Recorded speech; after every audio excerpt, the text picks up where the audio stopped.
Yes to yourself. And I am here with Sharon Marie Scott. She has many titles, but we'll lead with she is a multi-dimensional healer. And she has had quite a journey to get to the place where she gets to be who she is, Mm. walk the life that is right for her.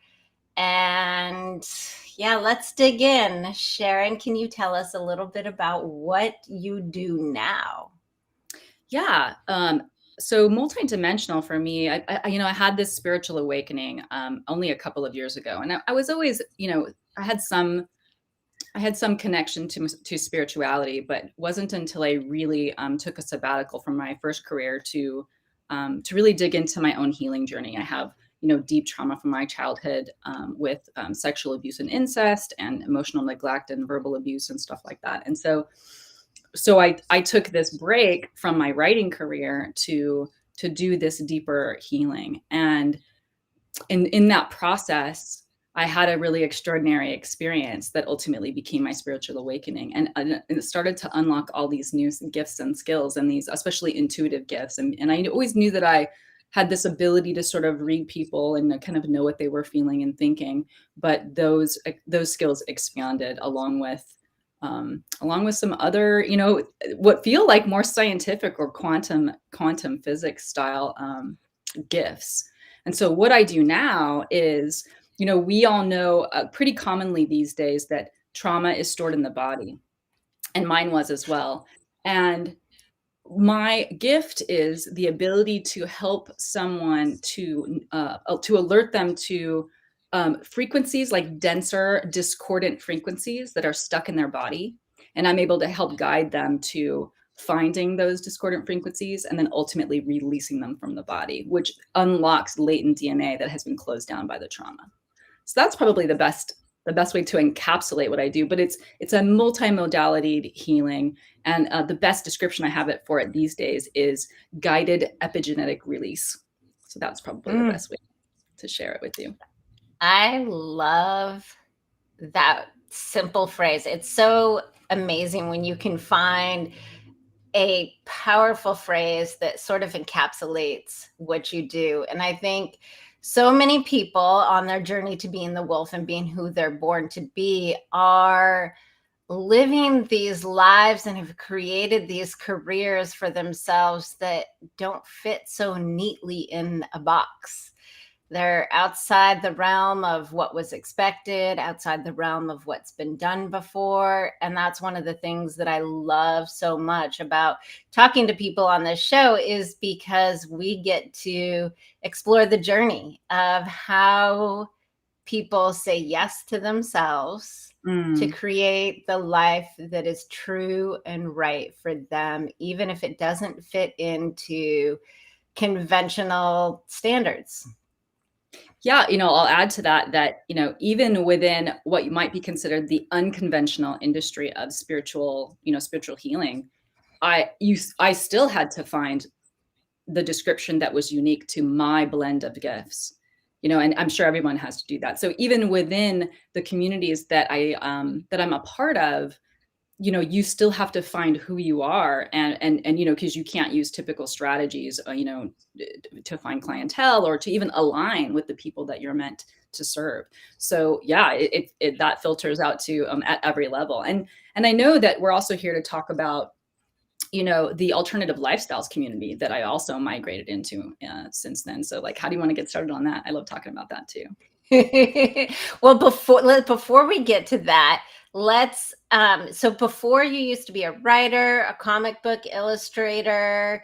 Tell me a little bit about your journey Yeah. to discovering that career, those things, because I think, it really is a journey of how we get to being able to live who we truly are and manifest our gifts in all the most powerful ways. So where did the journey start with your career? Yeah, with the writing career, it Yeah. started. I've had quite a few careers actually. I started off as a sign language interpreter. I was an illustrator, and then I went to work for Walt Disney TV on like Saturday morning cartoons when that was still around. I was doing color design, And then while I was working, not I started to write comic books just before I entered the field at Disney. And it was a risk at the time. I can't remember what my inspiration was, but I suddenly was inspired by to write a medieval story with a woman heroine in it, like a woman in armor who really had to stand up to, let's say the evil forces that were coming back to invade. And it happened to hit the market at a time when like Xena Warrior Princess was really popular. So it hit the Mhm. market at the right time. I'd like to think that it was a well crafted story, and so that's where the writing career took off. And eventually, comics in general, the industry has suffered, in the decades that we've all been alive. And a lot of us have migrated into video games and animation and stuff like that. So I've seen that too. And I also eventually migrated into a lot of the video game field. I wrote a lot of film treatments. That was another niche for me in the writing. And then eventually I also published like a middle school novel. Action adventures were my thing, which is also just sort of like ironically amusing to me, because I feel like I'm living, in an adventure like ones I would write. That's amazing. And I think that we are, each of us, living our own, well, we're living our own hero's journey. Mm. And so your writing career and your illustration career was where you were. And what was there a precipice or a pivot point that started to shift that? You know, if I have to think back on that, it started with it was the drive to heal from my traumas, because I realized at one point that even in my long marriage, that my traumas, which translated to a lot of fear, my fears were controlling my life. They were controlling my choices. They were controlling my feelings. They were controlling my thoughts. They were controlling my possessiveness in the relationship that I was in and stuff like that. And so I recognized or I sensed that I could get control over that if I could control my fear or control my thoughts, that this would be the unlock to taking back control over like sovereignty over myself, sovereignty from the inside out of the choices I was making, rather than acting out of jealousy or envy or something else or out of fear. I could say, okay, I recognize that the fear is in play here. Now, what do I really want? How do I want to move forward? And that was a long process, but I would say that it goes back to, the kernel of that thought of, I don't want to be controlled. I don't feel whole, and I want to find out what wholeness feels like. Because I think when I get whole, that I get to have better control and sovereignty over my life. And that is the truth for all of y'all listening. The more whole you get, you do have more control and sovereignty over your life. Ironically, when you let go of the control is when you get control, which is really funny. But what I really love about your journey, or one of the many things I love about your journey, is it started with storytelling. Yeah, And yeah, and the hero's journey in general and storytelling, and so many comic books and graphic novels and so many things, is about that sort of journey back to yourself. yeah, And so you are now currently connected to very alternative communities. That's generally the people you serve in your healing work. And you started off in a traditional monogamous relationship. yeah. I did. And I grew up in a traditional household where it was expected that you would that everybody wanted a monogamous, lifelong, dyad relationship, and I fell into that societal conditioning just like everyone else did. I fell in love, and even though at that time I was very clear with my then husband that of my queerness, of my pansexuality, but I was also very committed when I moved into that monogamous marriage. I didn't have any regrets. Even as the introduction to a more non-traditional lifestyle became an offer, there was nothing wrong in my marriage. There was nothing. I wasn't looking for something, But this opportunity came up. We had been married monogamously and happy for about 12 years. My husband was trying to start a business, and I reconnected with an old flame who was a mutual friend of ours from way back when. We all met when we were working as actors at the Renaissance Fair here in California. And when we reconnected, he was getting married, and that was really exciting. And so he was excited to get reconnected with us. He invited us to the wedding, and I went to the wedding. And in the environment in which we all knew each other at the Renaissance Fair is a very erotic and sensual and playful, flirtatious environment. And so the wedding was no different. It was a sensual. They dressed up in Renaissance Fair costumes, and it was a very flirtatious environment there too. And then we began spending a little bit more time with them. And then my husband kind of got a little more busy with the business building that he was doing, and so I started spending more time with them. And at one point, they sort of they became more serious and said, "Hey, we would love to take you out on a real date."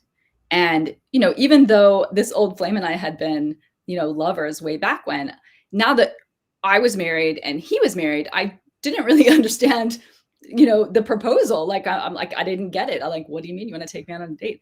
And, I didn't give them an answer right away, but I certainly took it home to my husband to say, hey, this couple has invited me out on a date, and I don't quite know what to think about that. And the relationship I had with my husband at the time was that, I was a little bit more of the provocative, just in general, of the two of us. And I often would bring things to him that would make him blush. I had made overtures over the years about my pansexuality, and, was he interested in maybe bringing another partner into the bedroom? And he wasn't ready for that at the time.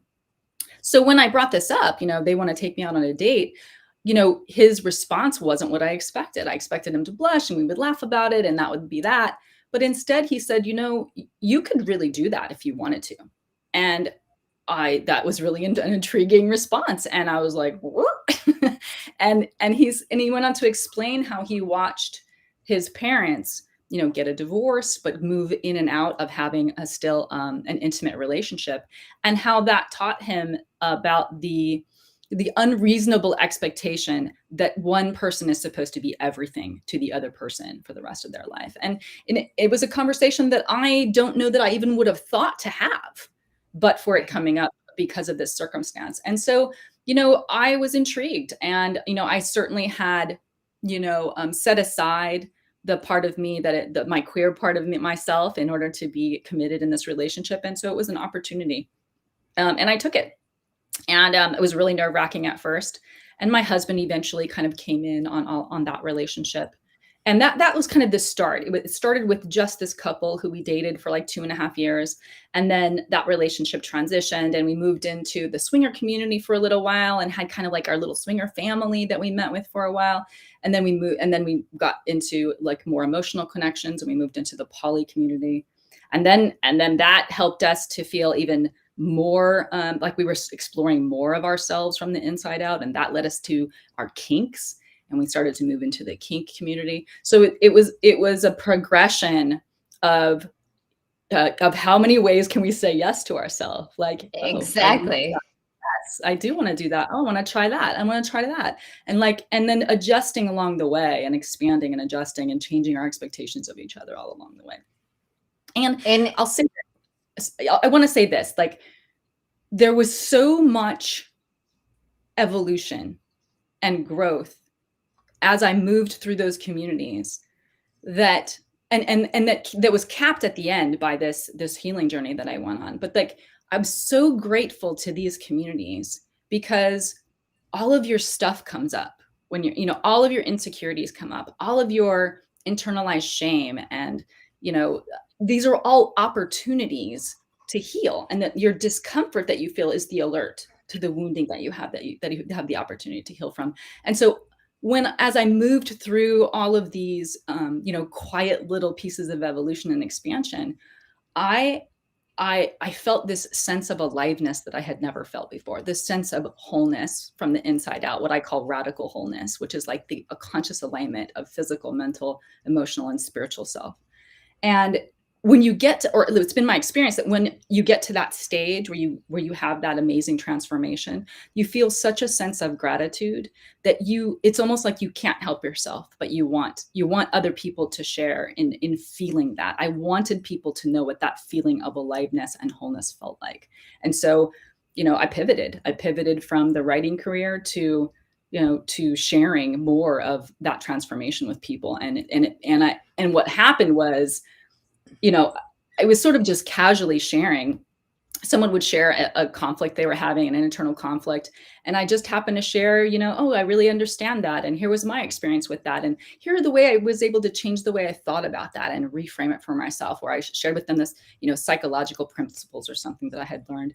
And, I didn't think much about it at the time I was sharing it. And a few days later, people would come back to me and say, your sharing was really helpful to me. I feel like you helped me move through this thing faster than I would have otherwise if you hadn't shared what you had. And it happened enough times over and over again that, I got this like crazy notion that like, wow, my experience might actually be useful to people. And it was something again, my insecurities would never have let me see. It took time for me to recognize that my experience was helpful and was helping transform people's lives. It was a big deal. Yeah, I mean, and we transform and we grow and we learn from story. Story and metaphor is actually the language of the Mm, unconscious mind. It is how our unconscious mind communicates with us. One thing I really want to, because I think people, when they're at this precipice of about to say yes to something they might want, whether it's desire or really going against the grain of what's expected, here you are with this, okay, your husband said, yeah, you can explore this if you want. The couple obviously asked you out on a date, but there you were having to make this choice. yeah. Do you remember? Was there some internal struggles of whether to step in or not to step in? Because I think that's such a pivotal point when anybody is offered this potentiality of something bigger, more than they have, that there is that choice point. So can you share a little bit about moving through that choice with us? Yeah. No, absolutely. I remember it really well, actually. I remember that most of my feelings and thoughts were swirling around the idea. There were two polarized reactions. One was my very erotic self that had been being suppressed for a long time, and even then, I probably couldn't have spoken about it really frankly because I wasn't fully cognizant of it. But it was there. I mean, it was there that I'm a very sensual and a person who loves intimate connection, and then on the other side of that was the fear that I just was about to take the first step down the road to ruin on my relationship, on my marriage.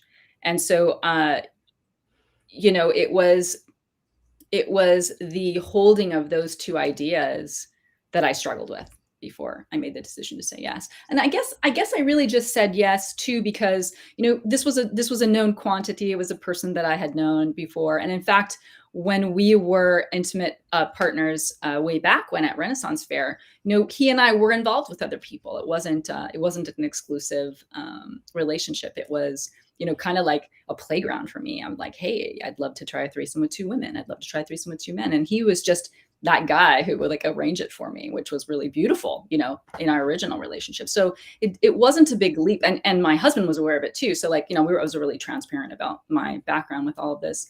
And so, it wasn't a big leap to say, well, this is probably a good person and with an understandable history between us that I could probably try this with.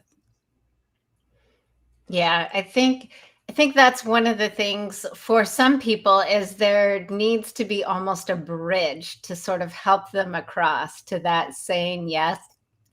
And it sounds like the particular person was a little bit of a bridge for you to make it easier to say yes. And as I'm adding to that thought, and you're right, was also, you know, when I was given the opportunity to consider what I had been giving up with regards to my my connection with other women, it was hard to want to say no to pursuing that, and pursuing her in particular. There was a clear chemistry between us, and I didn't necessarily want to lose the opportunity to know what that was going to be like as well. Yes. And it was lovely. It was Yes. a lovely, lovely thing. I mean, it resulted in a relationship and a long-term connection for them and you and your husband, which is a beautiful thing. It's so amazing when we choose to step in and say yes to what's true and real and right for us. It sometimes is scary. We step through these barriers into the unknown, and we don't know what's on the other side. And I think the more, as you talk about wholeness and coming home to yourself, things like that, becoming the wolf, it gets to a point where it doesn't matter what's on the other side. If it feels right and if it feels like it's the right thing for you, that it's important for you to step through. And I think we've seen a lot in the last handful of years, particularly, of people stepping into their own healing journeys and saying yes more and more. And you went deeper into the kink community. You started doing some teaching. So there were some more bridges of saying Mhm. yes before you became the multidimensional healer you are today. Yeah, and I think every step was necessary to get to the spiritual awakening that I'm in now. Each of those moments had their own importance, in terms of like the unlock to each new level. It's almost like a video game character, who's leveling up as they go along. Absolutely. What was something along the journey that was really surprising and maybe a little difficult to navigate, but it became so worth it and opened up so much expansion on the other side? Yeah. The first was probably to disconnect the idea that sex had more meaning to it, than play and pleasure. That was a great link to unlink, so that when my husband and I had intimate, physical contact with other people, that it was something that I could see the beauty in, instead of only seeing the insecurity, as I was working on like those fears that were controlling everything. And then another one that really pops up, the kink and BDSM community is such a misunderstood and underrepresented, underserved community. And when I tackled and started on my kink journey, I identified back then as a submissive. And really the reason that was because of the kind of wounding that I was dealing with from my childhood, in particular the neglect, and the sexual abuse and incest. And so as you go to approach your wounding with a sense of playfulness and a sense of, I'm in control of the situation now. It's like you almost are driven to recreate these moments of your childhood where you didn't have control and you felt a little more helpless, to not having to the healing comes from the fact that you now are in control and you're able to actually essentially reprogram the emotional memory of the trauma. And the surprise, though, was I thought I would identify as a submissive from then on for the rest of my life, but it was because the wounding was so deep. And when I went through my journey and I, let's say, created enough interactions, to finally feed the need fully of being in someone else's care, under someone else's authority, who only focused on their attention on me during that time. Finally, at some point years into my kink journey, I was full. My submissive had been full, and the healing essentially was complete. And it's not as if I never play as a submissive anymore, but now I'm not driven by a need to be in submissive space. I can now choose to do that from a playful side, as a person who is now, who now really sees their wholeness now. But so that was a surprise. To go from need to just want is not a journey I could have guessed when I started it as a submissive. And I think that is so important across the board in anybody's healing journey, whether you do it through a kink community, whether you work with a healer like yourself, whether you work with a healer like me, is there is a rewriting of the story. Mhm. And I mean, we're talking so much about story here today, but there's a rewriting of the story that happens in these when you work with a lot of healers, when you work out your kinks in a community like the kink community. And what happens, exactly what you said, is the emotional content, the charge from it dissipates. Because Right. by rewriting these stories, essentially, you in a controlled environment where you have control, you are giving your past self what your past self needed. And Yes. your unconscious mind, if we speak scientifically, or if we speak to your spiritual mind, time isn't really a thing. Your unconscious mind organizes your memories in time, Right. but you can go back to a time, a memory. In fact, every time you remember something and you have a memory, you change the story a little bit Right. And just by having that memory. what I'm hearing you say is that we have this opportunity to go back and say yes to the wounded child. Because the blended modality that I have, the guided epigenetic release, includes somatic healing, inner child work, bioenergetic healing, ancestral healing, and and it's my experience. I feel like this is a great thing for people to know as they go to embark on their own healing journeys. Is that when you start to say yes to yourself, things begin to shift around you. Because Mhm. when you state your desire either out loud or as an intention, everything that you have experienced that has created an obstacle to that desire will come up in order for you to clear it so that you are now a vibrational match to the thing that you want. And so and there's a period, and I think people are so afraid of this when they start to say yes to themselves, they get selfish. And I'm using selfish in a really positive way. It's because they never were allowed to be selfish. We're conditioned to be self-sacrificing, especially as female identified folk in this society. And there is a natural progression of the pendulum of people pleasing and a sacrifice of self to being selfish, as it should be. But what happens is people think, oh, well, I'm going to be selfish and I'm never going to change. I'm afraid of who I'll become. But it's just the natural cycle of that's just like me with the need. You need to be selfish for a while. You need to learn how to turn inward for that wholeness. And once you do, and you are able to claim that feeling of wholeness from inside, there's a natural expansion that takes place, and you reach back outward. And I see it all the time where people want to give back in the same way that I did, or they want to volunteer more, or Yep. they pivot their careers in order to share what they have moved through, because that's the special message they have to share in this lifetime in their hero's journey. Yeah. And I think our true self as we come into this world and we're born in this world, if you look at children when they're very little, they're very giving, they're very loving, they want to help.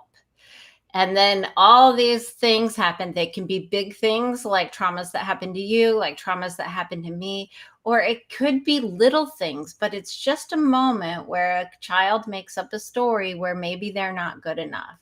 Like Mhm. maybe they try, and this is, I think, in me going deep to root cause of not feeling like you're enough.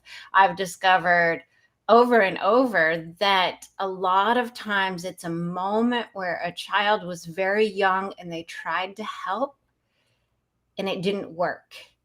And then they made up a story that they were not enough to help Sure. that. And then as soon as they make up that story, they start to see other ways that they're not enough. Oh, their mom's not paying attention to them, or so and so doesn't like them, whatever it might be. And the story gets bigger and bigger.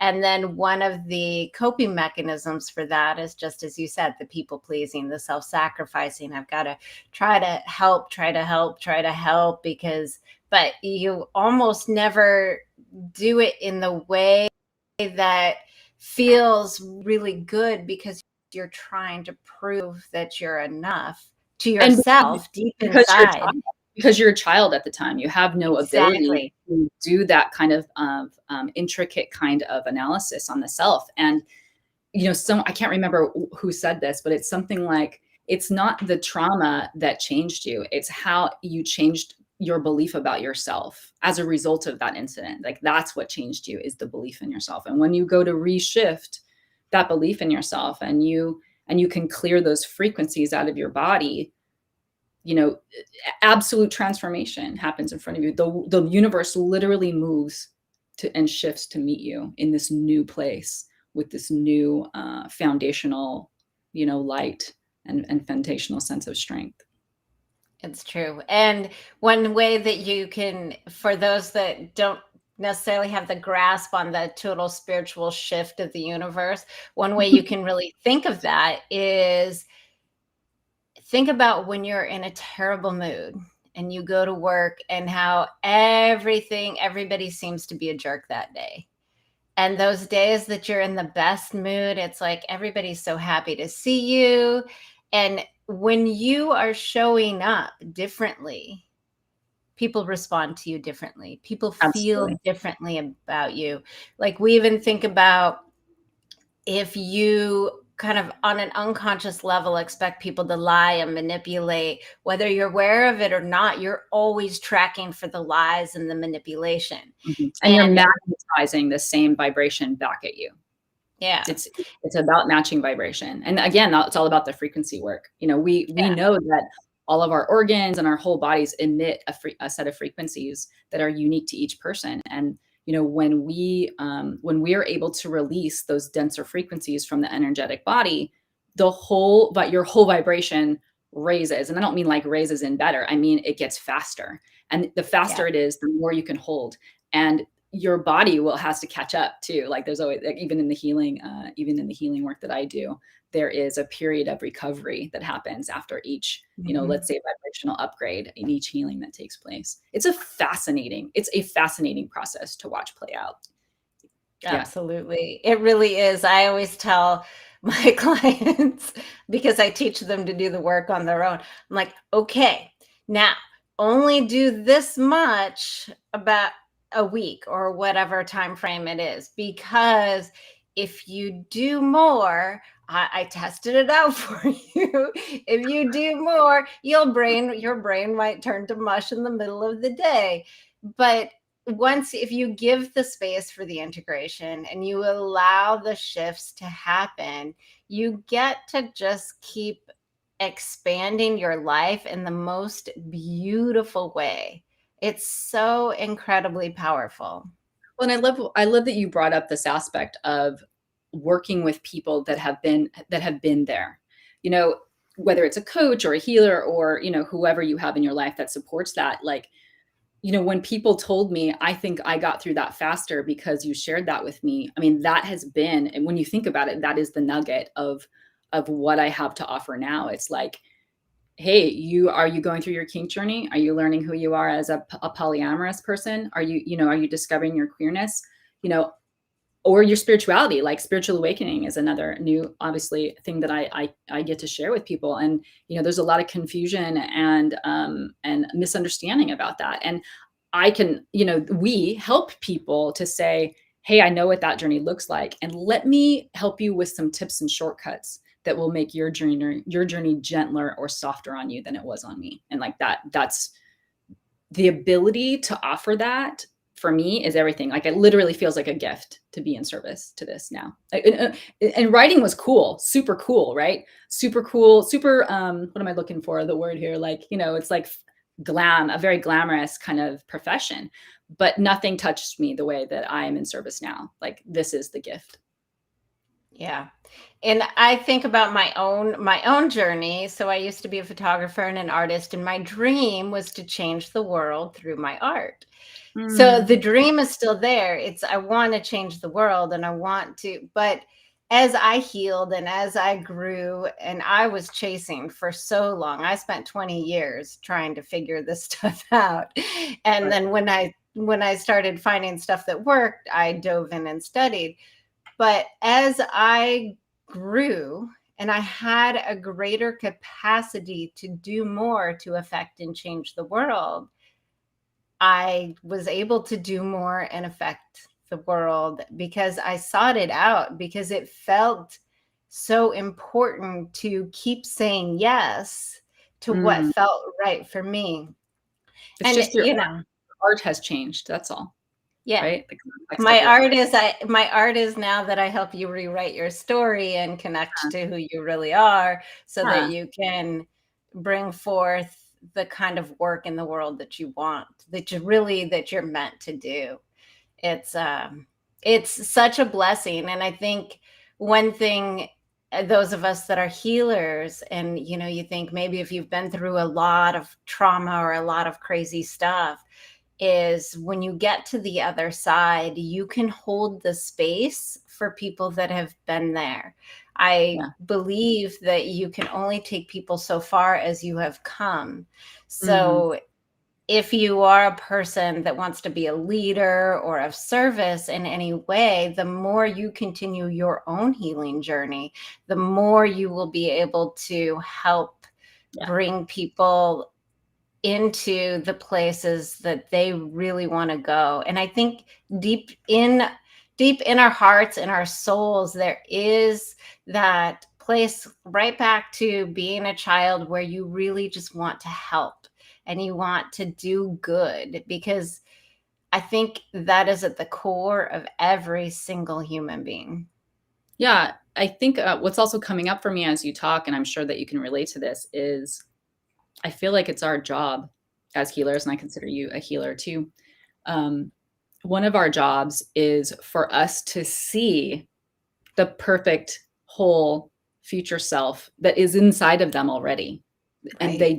they just have too much stuff in their way and they're not able to see it. And so it's our job to help them become aware of the so let's say the colored filters that have been put in front of their ability to see their own perfection, and yet we know that their unconscious understands, and it's looking for Right. those nuggets of hope, those nuggets of truth that it can latch onto, that their body resonates with and their body responds to something.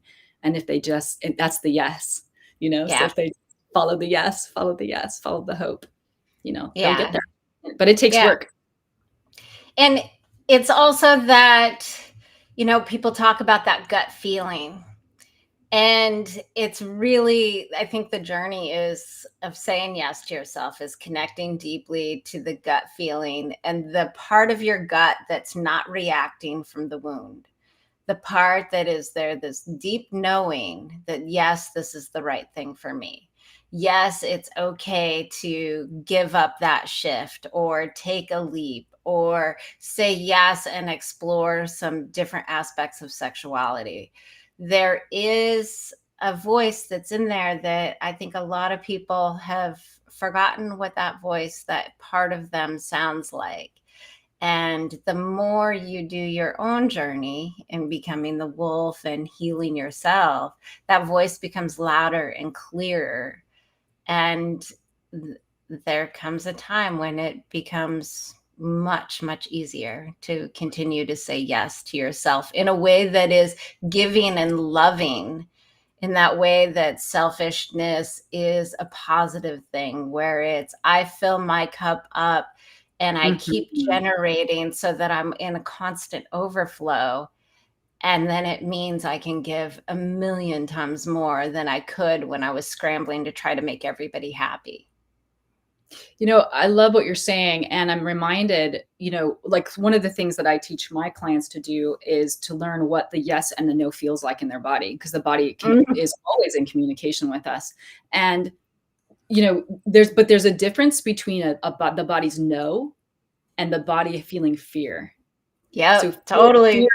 fear is not a no. In fact, in the early part of my healing journey, I started to recognize like, oh, fear's the place I need to go.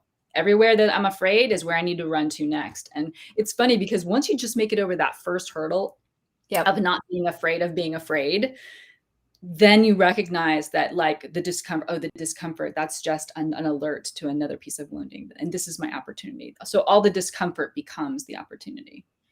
And you never have to question where you go next. It's like, well, what's making me feel fearful? What's making me feel jealous? What's, just find the discomfort. And or even the judgment of the feeling. Yeah. Yeah, I think mine is always, does it feel expansive or contractive? And you might have to step through some contraction to get to the expansive. So when you think about the result, does it feel expansive or contractive? Yeah, absolutely. In fact, I had something that just recently that I was trying to contemplate whether to work with another colleague or not. And at first I was not in love with the idea. And I had all these reasons why the other person was the problem. And then literally this morning, I had this insight that in fact, the parts of this other person that I'm having a problem with are unhealed aspects of me. This person is at a stage where I was at years ago, and I've moved through some of the needs and requirements that they still seem to need. And so it was me judging me through the representation of them, and that now I actually see the opportunity to work with them as the opportunity for me to forgive and love and integrate this part of me that I'm clearly still, I still have internal judgment about. So like, I feel like it's just this wonderful opportunity for me to grow even more, even in my long journey. Absolutely. I hope one of the things, it's like you uncover your shadow. One of the ways you uncover your shadow is, for those of you that know what shadow work is by looking at what makes you mad, what makes you jealous, and what makes you feel judgmental. Yes, exactly. And was it one day different between this is a them problem to, oh, I'm the problem, and either I'm going to choose to do the work here, this is the opportunity, or I'm not, and then it'll just come up in some other way later. So either I take myself up on the opportunity now, or it just gets a little better next time. And there's the choice, right? It's like, okay, this is here for you to potentially look at and heal. The opportunity is here.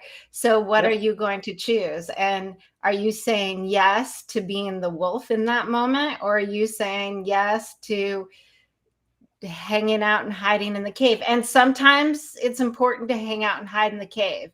Sometimes it's important to rest. Especially when yeah, exactly. Especially when the nervous you're being constantly triggered by something, then your body is in survival mode, and it can't do any of the expansion work. And so there are times to actually step back, go into the cave, just like you described, and be with the self until you rebuild yourself foundationally, and then you can re-expose yourself to those triggers and expand that window of tolerance. Exactly. Great. Fill your cup. Fill your cup. Okay, Sharon, tell us all the things, how to get in touch with you, what you have to offer. Give us all the juice. Yeah, well, you can find my website at www.sharonmariescott.com. I have blogs there. You can certainly sign up for my newsletter there. I have a little free Say Yes to Yourself challenge that's like 4 different challenges, and it includes the instructions on how to learn your body's yes and no. So that might be a really great thing for people watching. And then I also have a private Facebook group that intersects spirituality with alternative lifestyles. And alternative lifestyles, my definition is sex positive, queer, kink and BDSM, polyamory, swinging, and open relating. And we talk about all 4 of those things and the blending on how they are synergistic to one's self-growth, and how you can use alternative lifestyles on purpose, for your conscious expansion. So that's called the Woo Underground. And it is a private invitation only. So people would have to find me one way or another through my website, my email, sharon@sharonmariescott.com. And I have other like little free things too. Like I have a free e-guide on this new monthly discussion group that I'm calling The Art of Interdependent Relating. And I have like the foundational tenets of that too. So yeah. And then if they wanted to work with me one-on-one, on my website, they'll find a page that talks about the Radical Wholeness Breakthrough Session. And again, radical wholeness being the conscious alignment of the physical, mental, emotional, and spiritual bodies or identities. And, in that session, I do an oracle card reading for you, but also we break down, what radical wholeness would look and feel like to you, and what are the obstacles in your way. And then we can help put in some strategies along with some of the actual frequency healing and the guided epigenetic release to get you started on that journey. Amazing. Amazing. I recommend doing all the things. If what Sharon has been saying today resonates with you, do all the things. Sharon Marie Scott. Your name feels so regal to me. Hey, I'll take that. It really does. It has been my absolute pleasure and my honor to share with you today. And I'm just so grateful for you and the work that you're doing in this world. So thank you so much for being here. Thank you so much for having me. And everybody out there, we will see you next time, next episode of Be the Wolf.